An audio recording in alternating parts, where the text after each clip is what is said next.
Good afternoon, everybody. Can you hear me? Great. I have the coveted post-lunch slot, so I'm sure I have to thank someone for that. I'm just going to spend a couple of minutes to set up the session today. The session today is intended to be a conversation among a set of panelists who know a lot about Indian Americans and Indian American giving to India for social impact. And it's going to be a conversation with the rest of the room as well. We'll spend some time having you ask your questions and responding to them. But in order to get started, I thought we'd just ground ourselves a little bit on the piece that Radhika mentioned. And the piece is a piece that appears in this issue of Impact India that's in the welcome package you received earlier today. It's called Giving Back to India. And I wanted to just spend a couple of minutes taking you through it so you have a sense of all the key messages, so we all have a shared grounding of the conversation, at least from our point of view. Before we get there, I want to just acknowledge that things like this, that look nice and glossy and very well produced, don't happen just because you willed them to happen. They happen because a lot of people put a lot of hard work. So I want to just commend the SSIR team, Eric and Shannon, the Dasra team, Radhika, and a whole bunch of others there, and especially the Bridgespan team, who I've been able to witness their hard work, Katie Smith-Milway and a whole bunch of others, as well as my co-authors for this article, Sonali Patel and Daniel Pike. Sonali's here in the back. You'll hear more from her if you ask any. Thanks. You'll hear more from her if you ask any tough questions. I'll just defer them to her. Giving back to India, Indian Americans and social impact. We were really drawn as Bridgespan and as individuals at Bridgespan to this topic because we had this sense that there was something going on and there was a great deal of unrealized potential. And the something going on manifested itself in two ways. In the first case, we had NGOs come to visit us and from India, asking about tapping US Indian diaspora funding sources. But they had a very kind of particular viewpoint, at least the ones that came to meet us. I call it the ATM mentality. They wanted to come here, meet a couple of wealthy people, get some money, go back and spend it, and then come back the next time they needed more money. So that was one phenomenon we observed. Another phenomenon we observed is that funders in the US, through personal contacts or professional contacts, Indian American funders, seem to be asking questions about how they could serve the country, either the country of their birth or the country of their family origin, and we're struggling to find ways to do it, strategic ways to do it. And so we sort of noticed these couple of things, and along that time when we noticed these two patterns, we also started to meet folks at Dasra. We started to meet some of the amazing social entrepreneurs and strategic funders in India. And we sort of thought, maybe it's time to actually just do a little bit of research to kind of get a deeper understanding of what's going on with Indian diaspora philanthropy, US Indian diaspora philanthropy to India. And we were really gratified as we conducted our research, which was largely qualitative, a series of interviews with experts and practitioners, that there is increasing philanthropy directed towards broad-based social inequity, directed away from family and community interests. This is sort of a large pattern we observed, and we started to dig into that a little bit more. And what does that mean? So in our parlance, it's a shift towards an increasingly strategic kind of philanthropy. And we categorize that in the article in a few ways. There's a shift in funders. This is not happening definitively, and it's not happening for the majority of money by our estimation, but it's a trend that we see, a growing trend, and frankly, a trend that's represented in this room, and certainly by the earlier comments on the earlier panels today. So it's a shift from local communities to pan-India initiatives, from a sense of perceived need, a visceral sense of need, to a more categorizable, established, quantifiable need. A shift from personal connections as the avenue through which one gives to more professional institutions and intermediaries, like Dasra.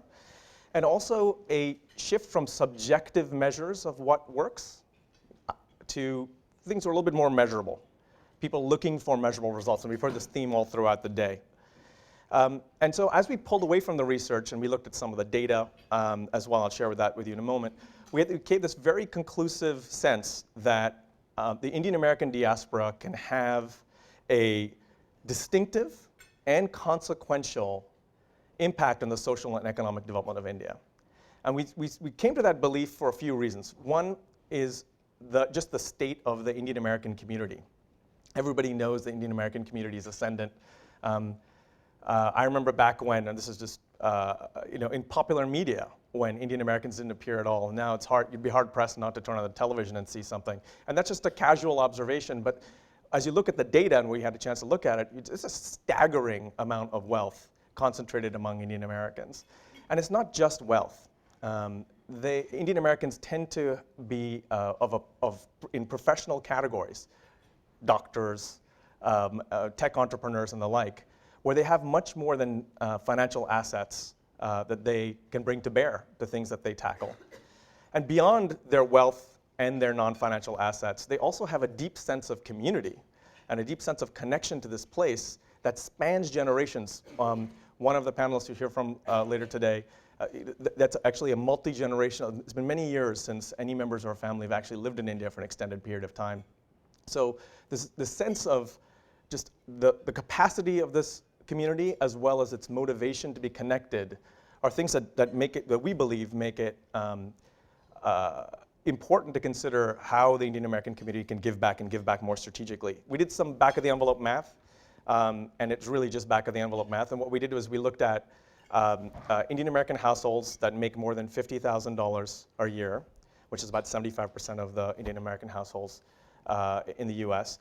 And we calibrated if those households were to give to philanthropy at the same rates as American households, what we have data on, and then 40% of that giving, if 40% of that giving were to be directed towards India, and that was a number that came up between 30 and 50% in a lot of our interviews, we estimate that it could be as much as $1.2 billion given a year from this incredibly successful community in the US. And that dwarfs any official development aid from the US government. So the potential of this community is just incredible, combined, as I said earlier, with these non-financial assets and the connection to the rich history and traditions of their communities of origin. Just a remarkable set of opportunity here for this community. So what will it take to get Indian Americans to give more money and to give money more strategically? Through our research, we identified a few things. And in the course of our panel conversation, we want to really try to emphasize the practical ways in which people can give more and give more effectively. But we identified 3 challenges that were top of mind for everybody. And these are nothing I'm about to say is new to anyone in this room if you were listening all to the first half of the day today. But it's worth repeating. The first challenge is donor distrust. I think Larry opened the comment earlier today talking about how trust is important for philanthropy. It's just a sense that you don't know where the money's going. Organizations are not transparent in India. There's a high deal of corruption. So there's this endemic distrust. I would suggest that a lot of that distrust is grounded in the experiences of this community when they lived in India. And they are yet to cotton on to or understand what's happening in India today. I think if anybody saw the social entrepreneurs we have heard from earlier today would understand that these are world-class leaders with a great deal of transparency. And so that distrust was something that we observed, we named it, but we also kind of scratched our heads a little about it, why it still exists at the scale it does. Another challenge is regulatory constraints. It's pretty well documented. The FCRA, the Foreign Contributions Regulatory Act in India, makes it very hard for non-Indian donors to give money to NGOs. And then another challenge is what we described as disconnected second-generation Indians. These are the possibility, the threat that these deep community ties that in some cases span generations well after people have left India, that they might erode if they weren't properly cultivated. So those are the kinds of challenges we observed. Practical things that folks could do to address these challenges and to increase giving and increase strategic giving. 4 things. Number 1, invest in professionalizing NGOs. So finding a ways for US Indian diaspora members to build up NGOs in terms of their capacity. We talked about overhead earlier today. This is about building the leadership team, the middle management, professionalizing systems, finding a more robust fundraising mechanisms. So that's 1. Invest in professionalizing NGOs. Number 2, becoming strategic partners and visible champions. this is a personal favorite because, at least my experience of my community is that it's very easy to expect Vijay Goradia or Ramesh Vadvani or Ram Shriram to lead the charge in terms of investing in India. But what about each and every one of us? We live in a highly contextual, each and one of us Indian Americans, we live in a society that values relationships. And the notion of a patron or a champion, I think, could be more democratic. And so this being a strategic partner and visible champion to individual NGOs, kind of the way Ram was talking about earlier today, I think is a powerful thing that donors could do. Two more things. Invest in NGOs that have program models that have effective or promising solutions. So make sure that what you're investing in works, has early evidence of what works. We heard a lot of data shared earlier today. Finding things that work and investing in them is obviously a critical path towards strategic impact. And the last item is join or support intermediaries that connect donors with NGOs. When we originally did this research, we did not have Impact India in mind, and we were not partnering with Dasra. So our research actually highlighted Dasra as one of the many platforms whereby organizations or individuals in the United States who have limited understanding of the context of India, limited understanding of the NGOs that you could partner with, could reach those NGOs. The article highlights others, such as Give India. There are multiple platforms. There are government initiatives. It's just, our observation is it just takes a little bit of effort to discover the platforms that are already well enmeshed, well embedded, well informed about organizations doing good work in India. So that was the summary, so now you don't have to read the article. And so I'd like to invite, for the rest of the time we have, which is about a little bit over half an hour, I'd like to invite our panelists up. I'm going to invite them and introduce them one by one. The first person I'll invite up is Lata Krishnan.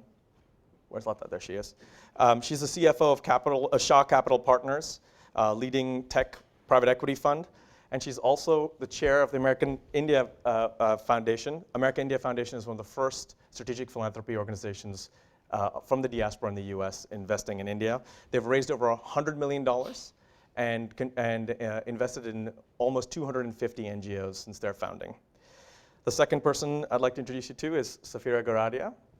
Sapphira is the executive director of the Vijay and Marie Goradia Foundation, which focuses on health and education outcomes in India.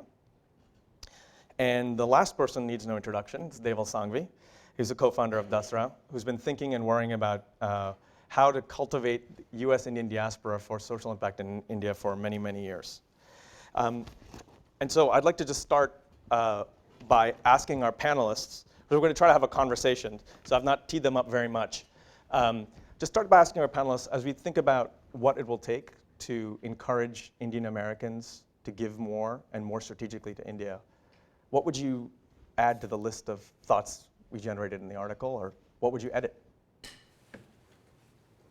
We start with you, Lata. Okay. Well, I think you made an excellent point in your opening summary, where you talked about the trust factor, and indeed, I think, despite the fact that perhaps the environment in India has changed over the last 25 years, and you've got some stalwarts in terms of philanthropy available and systems in place. Nevertheless, I think because we are so many miles away and we just don't see the work in our backgrounds, there is definitely an element of mistrust when you hear about corruption and you hear about not all of the money going to the beneficiaries. So I think that is an important point, and it is upon us as NGOs to work hard to deliver that transparency and that accuracy back to the investors. The second piece that I think we come across at the American India Foundation is that, all of us here obviously are Americans, except for those of you who are visiting from India. I wasn't even raised in India. I was raised in East Africa and the UK. But there's a deep sense of feeling for India and the fact that all of us clearly have done well, and we want to do something for those that are marginalized and underserved. But on the other hand, we also read in the journal every day about incredible families in India who have come of immense wealth. And the question that is often asked of the American India Foundation is, so what's India doing about those people in India, And so I think that's a very big issue. And whilst it is true that the Indian Americans and the diaspora here in the Silicon Valley are extremely well-to-do. The fact is that, as you know, there are many hundreds of millions in India that are in fact very, very below poverty line. So that's our job, Deval's job at Dasra and my job at the American India Foundation is to, in fact, educate people that there are many hundreds of millions in India who just cannot get out of that black hole that they're in. Sapphira, how would you respond? I think from the perspective of a funder, you can be educated intellectually and know these things about India. But it is daunting, the world of NGOs that exist that you don't get to see firsthand as someone in the US. And it can be difficult to kind of try to parse through all of that and say, how can I find the one or two that are doing the best job, that are being the most effective? And how do I have the ability, the capacity, or the skill set to do that vetting process? And I think that's where intermediaries like Dasra play a huge role, is basically doing that due diligence for you, vetting the world of organizations so you can say, hey, I'm interested in water and sanitation, and there are thousands of organizations, but an intermediary has done that vetting process so that they say, oh, these are the 5 we've identified that are doing really good work, strategic work. But I've met so many people who say, we recognize the need in India, and we know that it's great, and we want to help, but how do we even get started? And I think we're seeing, as intermediaries gain more traction and more publicity, they're helping us to get over that barrier. Yeah, so I think given that we're based in India and have been for a number of years, even this gathering, for example, Dasra Philanthropy Forum, actually originated in India. And so the same sort of mistrust I want to bring up is not just here, it's also in the Indian context. And so we've worked quite a bit in having gatherings like this, creating champions from within. And some of them, like Rati Forbes, you heard earlier today, where it's this feeling that sort of philanthropy moved beyond sort of your family in religious institutions into looking at macro level problems. When it was family and religious institutions, it was something that was very private, something that wasn't spoken about, something that has occurred for generations in India, yet was never recorded in the same manner, for example, that the US government has been able to record data. And I think that shift that we've seen, at least over the past 10, 15 years in India, of sort of philanthropists moving outside their own backyard and looking at sort of pan-India solutions, whether it's a Magic Bus, a Pratham, and Educate Girls, et cetera. I think that same momentum or that same shift in mindset that we were seeing there, which was driven by evidence, which is driven by data, we're seeing that now slowly percolating here with the Indian Americans. And so I think what's great, at least from our vantage point sitting in India, is that some of the largest announcements of giving philanthropically have happened actually in the Indian subcontinent versus other emerging markets. Right. And so I think it is to a certain extent exciting for Indian Americans to follow through that sort of same momentum and partner with the Nilakanis, with the Forbes Marshall, with the Godreges, with the Premjis, and really not sort of look at sort of solely investing in these organizations, but actually providing 1/10 or 1/20th of what these families and what these Indians are contributing on a regular basis. And I think this whole sort of term of collaboration and co-investment is something we're seeing picking up not only in India, but also abroad. And I think the Smithams are a perfect sort of case study on that while they themselves talk quite a bit of not being of Indian origin, they've spent more time in Bihar and Jharkhand than I see most people in Mumbai have spent. And they realize that they know what they don't know. And so it's really partnering with other groups around them. And I think that momentum you're seeing picking up in India, and we're hoping, I guess, that Indian Americans sort of follow suit or follow in that same format. I'd like to just spend some more time on this topic of distrust, because I hear this theme of distrust as well as finding a trusted intermediary, to Sapphira's point, or I heard perhaps in what you were saying, Lata, the idea of going to the field, which Deval picked up on. So there's a whole bunch of Indian Americans here who can potentially give more money, and if they're not Indian Americans, the people who know Indian Americans who they can go and have a chat with this week to convince them to give more money and to give more strategically. What will allow them to convince people to? What will allow them to reduce the distrust gap? Like, what are the concrete things that people can do? So not everybody can get on a plane. Not everybody knows Deval. So, what can people do that's practical tomorrow?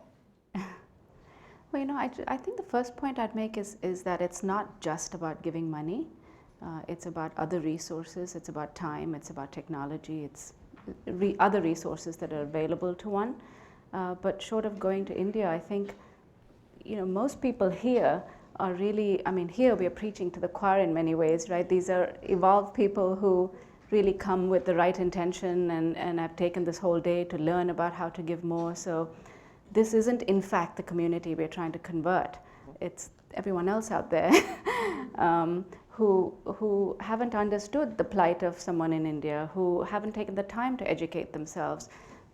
People who have made that paradigm shift in wanting to spend more of their time to do something for someone else that doesn't have enough is going to take the time to educate themselves and meet with Dasra or AIF or other organizations to better that. But I think today, given that so much information is available to us, if you look at any of these NGOs' websites or take the time to meet with management, it's like choosing an entrepreneur, which many of us do.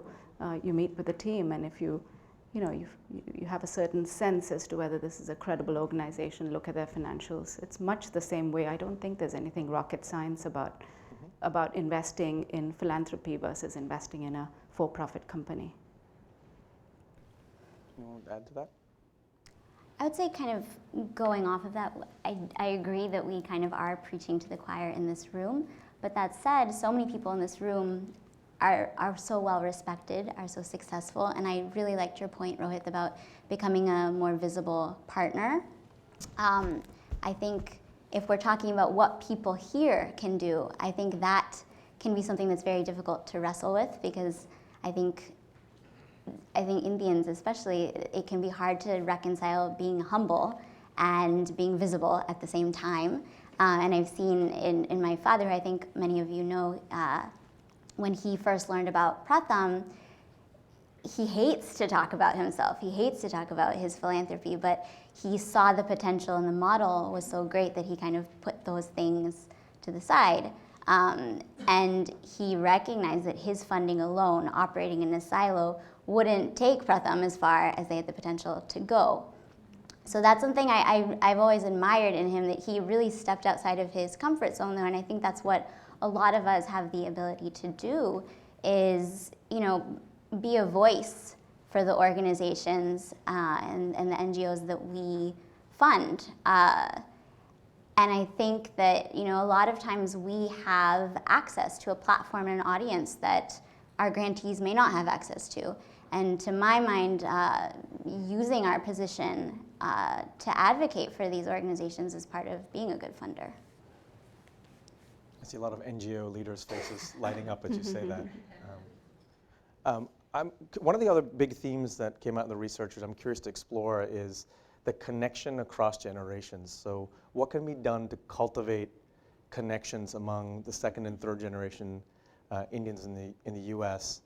And one of the instructive sort of a data point that we were intrigued in our research is the work that's been done in Israel by programs like Birthright Israel, where people go on free trips as teenagers to go visit Israel and develop a sense of connection, and they've facilitated dialogues with leaders, and they connect with one another on those trips as well as with the country and some of the issues there.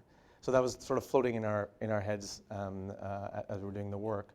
So I'd love to hear your reflections on what concretely can be done to ensure that the current flow, even if it just stays at the current level, continues to the next generation and the generation beyond. Sure. No, I see this as an opportunity, and the reason I say that is because I think first-generation Indians who moved here many times looked at their own village or their own sort of community, city, state, maximum that even, to sort of fund investments in charitable giving. And I think the great thing about second or third generation Indians is, for them, India is one country.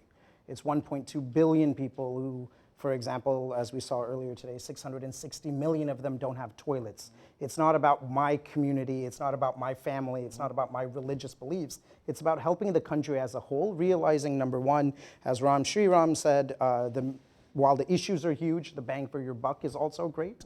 And I think number two, when it comes to sort of innovation and whether it's Skoll or Omidyar Network or USAID or Gates even for that matter, I think people of sort of well-respected philanthropists globally see India as a hotspot for innovation and scale. And I think Jeff touched upon this as well. And so I think it's not just bang for your buck or the sort of the cheapest or most cost-effective sort of strategy, but more importantly, the most impactful ones are sort of being seen in India, both on the philanthropy side as well as the impact investing side. So I think the second generation, who's perhaps more guided by their minds versus their hearts to begin with, I think they'll look at sort of strategies that can engage them, but at the same time that can go to scale much faster perhaps than the generation who left India.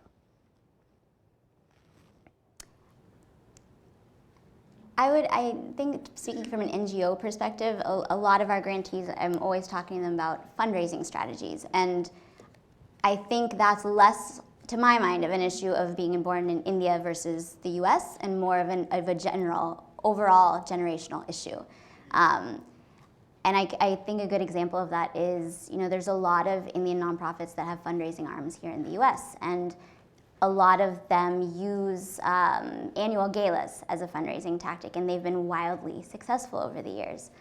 But for a multitude of reasons, they don't appeal to millennials. That can be because millennials might be at the earlier stages of their career. They may not be able to contribute at the level that galas require. These events also tend to bring together the Indian community in a specific city, and if that doesn't resonate with you, if you don't feel part of that community, you may not place a high priority on attending. So I think from an Indian NGO perspective, I think that a lot of it is thinking about, sustainable fundraising, moving into the next generation, what gets them, what draws them in, what appeals to them. I talk a lot with our grantees about leveraging social media, making that a bigger part of their fundraising strategy, making use of celebrity ambassadors that appeal to the millennial generation. I think you were saying earlier, you'd be hard-pressed now to not see an Indian American on TV, and that's a huge shift, and that resonates with people, I think, of the millennial generation. I think something else I really like for young professionals is giving circles, because they allow you to pretty much leverage your contribution and effectively multiply your impact. So I think that overall, if Indian NGOs want to diversify their donor base beyond first generation Indian Americans, it's a matter of just kind of talking to people, seeing what resonates the most, and diversifying your fundraising strategy. I think, like Deval was saying, we're seeing a shift overall in philanthropy where people do want to be more engaged with the organizations that they're working with, and objectively be able to identify, are we making a significant difference by funding? So I think if NGOs are able to lead more clearly with that, people will pay more attention too. Anything you want to add, Lata? Well, I think the proof of the pudding is right here. But I would just say that there are opportunities for, the good news is that this next generation doesn't need to be cultivated about giving. So that comes naturally. The only cultivation or engagement or education is around, what draws them to India, what draws them to Africa, which country do I give to and why. And I think for that, just like Sapphira said, social media is a big part of what needs to happen at the NGO side. But also there are programs that, for example, we have a very interesting young gentleman here, Larry Reinhardt, who is a Stanford grad who went on AIF's fellowship program for 10 months to Gujarat and spent 10 months working there in an NGO sector. And we have over 400 people who've done that through this program, and this gives them an ability to understand India, to understand the space of development. What can they as young people do when they come back and talk to their friends? It's a viral it's the ability to spread the word is much more compelling, So there are many other programs like that, and I think that setting up giving circles in whatever organization you're part of. So for us, we have something called the Youth Professionals, where people who've just started their job at Goldman Sachs or at McKinsey or wherever are coming together once a month or 5 times a year over a drink in the city or at a lounge somewhere, and they picked a certain project because they are concerned about education, and but they can do it in their own environment. It doesn't have to be with a bunch of old people in a gala setting. So I think just finding ways to have people connect with their peer group in ways that they enjoy is the job of what we need to do here. We've spent a lot of time talking about the supply side, if you will, sort of stimulating demand on the side of the donors on this side of the world. What can we expect from NGOs? What do we need to do with NGOs? What do we ask of NGOs to change, to step into this new paradigm of greater engagement with the Indian American donors? Any thoughts on that? I think, again, the last panel spoke about it more from a programmatic perspective, but I think clearly the investment of technology is required. Mm-hmm. Whether that's in creating real-time data on where your funds are going, or balanced scorecards which allow the funders not only to communicate with the CEOs of these organizations, but also the program staff, mm-hmm. to really hear about their challenges on the field, to really live, in essence, vicariously through these organizations and their leaders as they try to sort of solve some of the world's most pressing problems. And I think at a Dasra level, at least, the reason we have 80 strong individuals working with us here in Mumbai is because of that we're able to sort of see the passion, mm-hmm. with these social entrepreneurs day in and day out, and I think that gets us up every morning. And unfortunately, people don't have that ability sitting here in the U.S. Mm-hmm. to see that every day or even once a year. And so how can technology sort of bridge some of those divides, I think, are going to be critical. And in that perspective too, Indian NGOs in particular, and I would say India overall, hasn't necessarily done a great job at sort of articulating what they do effectively. Mm-hmm. And so I think it's not just sort of looking at Skype and hooking up that line, but providing training to these organizations. I mean, I think Skoll or Renee talked about what they did with Educate Girls in Sapphira, and I think this is the kind of investments that are required for funders to be engaged, involved, and do more than just add money to the table, but actually provide some level of expertise like Lata was talking about. Would either of you like to add to that? Well, I'd just like to again emphasize a point that Deval made earlier around collaborations and partnerships. It sounds, it's so cliche, everyone talks about partnerships and collaborations, but indeed I think that's the way to go. I think to partner with technical partners, to have corporate partners, to partner with NGOs. So for those, to your question around what can NGOs do, in addition to driving social media a lot more and getting little YouTube videos of what's happening on the ground, it's also about not just thinking of this as an ATM, but really thinking of it as, can they be my partner in this? I'm trying to address the issue of sanitation, or I'm trying to address the issue of education for migrant workers. Can I get someone to partner with me and take responsibility for one segment of this job while I take responsibility for the other?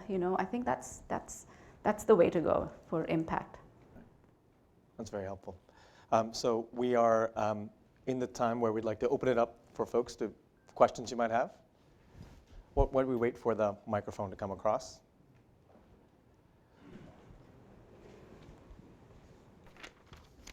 You mentioned regulatory constraints as a challenge, and I'm wondering how worried all of you are about constraints on money out from outside the country and being able to be used by NGOs in the country, and if so, what can we as philanthropists and NGOs do to advocate for those constraints to be lessened? Anybody? You might be best prepared. Sure. No, I think, and this is not just an India issue, I think just globally, governments are cracking down on charitable funds and sort of the tax reductions, and in India in particular with the Foreign Contributions Act. You hear about it much more in the Western press than you do in the Indian press. And to be honest with you, one of the solutions we've seen is to really promote domestic giving. And that may seem like a long-term solution. That may not be the best of solutions for people sitting here who want to make a difference in India. But when we started the panel today, or the session today, this morning, Neera talked about some of the work that Dasra is doing in governance. And our goal is to raise $8 million to help governance organizations in India do a better job. And we've restricted those funds to Indian funders, domestically based philanthropists, realizing that they should be the ones investing in areas that sort of dictate where the country goes and keeping the government more accountable. So I think it's figuring out which sectors can be funded by domestic philanthropy and hopefully building sort of a movement behind them, whether it's sharing best practices, sharing data. I mean, Ford Foundation, which I know has been in the press a lot in India and over here, has had to change a lot of their grant making in India, but hopefully the research that they've done and the due diligence can be shared across the board with philanthropists in India so they can sort of pick up in some of these areas that they may not be able to fund going forward. And so I think that's really where this collaboration and partnering exists, because it shouldn't be thought about US money versus India money. It should be philanthropists together working and figuring out how to make sort of, their core assets. In this case, it may be just having Indian rupee accounts. But how do you leverage that effectively and where sort of foreign funding can be more used for less controversial issues, whether it's sanitation or education or health? I mean, we have a vast number of issues in India, and I think the government as of now is only restricting a few to be focused on by domestic philanthropists, which again is not a bad thing in the long run. I would just add to that although the FCRA issues are very well publicized, this current government and Indian government across multiple administrations have exhibited a real interest in connecting with the Indian diaspora in the US and other places. So although the FCRA might be just a blunt tool or instrument that they'll have to find a way of navigating, they're going to have to find a way to reconcile their interest and connection to the Indian American diaspora in particular and the current policy framework, the current regulatory framework that's in place.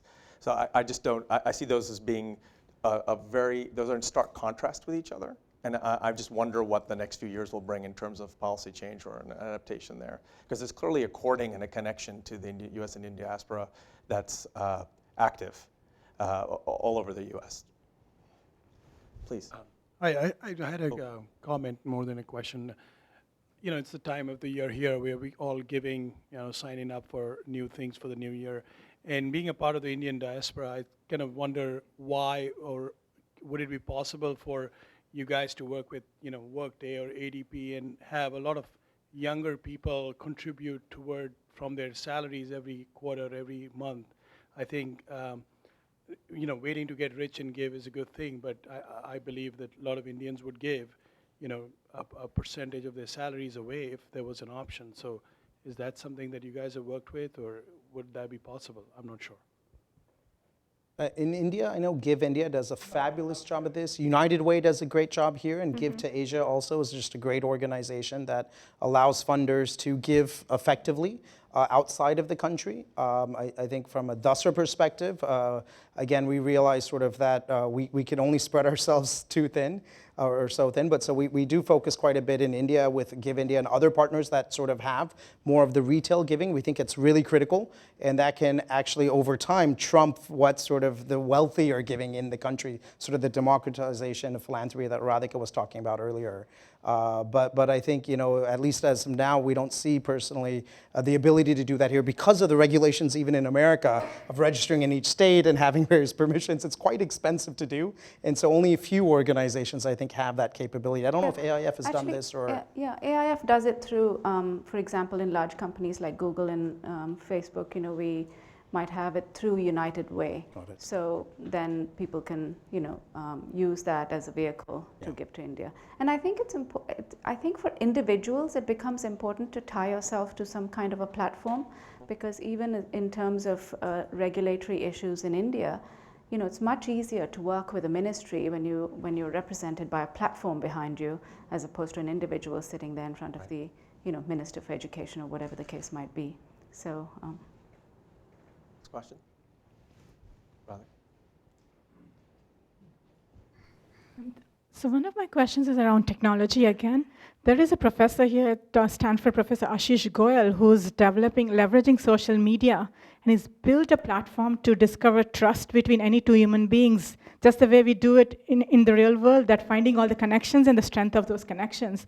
I'm wondering if this is something we talked about trust and in the young generation building community. I wonder if this is something that could be leveraged to build trust in this field. Essentially, for any two people, you can discover what are the connections and the strength of those connections, and that helps build trust. The second question here is that talking of traditions, I grew up in the world of the Gandhi ashram, and one thing that inspired me always is Gandhi's philosophy was that if you optimize decisions for your benefit while keeping in mind the impact on others, there's just other constraints. And if you think of nature not as a resource to leverage, but you're a custodian trustee of your community and nature, you automatically kind of make decisions that help the community. I wonder, is there a room for that tradition to come and help, not just for giving, but just for transforming the social landscape? Again, very big questions. The second one on empathy, I'm gonna park for a second and ask if anyone has a point of view on what it would take to generate trust. And I heard a little hint of sort of a platform of connection among second-generation Indians. At least that's what I heard in the question. So do you guys have any thoughts on what's needed? I mean, I'd love to see this app or this technology, because I think it's it'd be really valuable. But I think in many ways, you know, the mediums that the millennials use these days, whether it be Facebook or Twitter, or these are all also you know, applications that allow people to work on something that they think their friends like or have vetted, you know. But yeah, I think if you had a platform like that that could help connect two people, why not two organizations, right? And he's an Indian professor as well. It's wonderful. I want to broaden that question a little bit and think about the platforms that exist already for people to connect. So they're the intermediaries, there are organizations like AIF, and then there are social media networks. Are there other platforms that in the US that you think are kind of ready to be activated towards greater Indian philanthropy? So one that came up in our research was the Indus entrepreneurs and their network, for example. I think universities, because, you know, universities are, you know, by definition, you have smart young people who want to change the world. And if there's a way for universities across the US to partner with the intermediaries and whether it's Dasra or AIF type organizations, in this case serving India, but there are many others serving Africa.